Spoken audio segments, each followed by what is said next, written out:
আমার ভিতরে শুধু রাজনীতি নাই, গোটা বিশ্বকে রাজনীতিকে আমি শিখাই,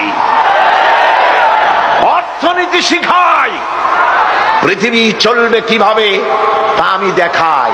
এই জন্য এই কোরআনের আসল মুফাসসির তো আমি নই, কোরআনের আসল মুফাসসির তো মাওলানা সিফাতুল্লাহ সাহেব নন, এর মুফাসসির তো মাওলানা আবুল কালাম আজাদ সাহেব নন, এর আসল মুফাসসির তো মাওলানা কামাল উদ্দিন জাফরি সাহেব নন। এর আসল মুফাসসির কে? কোরআনের আসল মুফাসসির, জেনুইন অথেন্টিক ইন্টারপ্রেটার, আল্লাহর পক্ষ থেকে নিয়োগ প্রাপ্ত মূল মুফাসসির যিনি, মূল তরজমানুল কোরআন, কোরআনের ভাষ্যকার যিনি, তিনি হচ্ছেন সর্বকালের সর্বযুগের সর্বশ্রেষ্ঠ মহামানব বিশ্বনবী জনাবে মুহাম্মদ রাসূলুল্লাহ সাল্লাল্লাহু আলাইহি ওয়াসাল্লাম।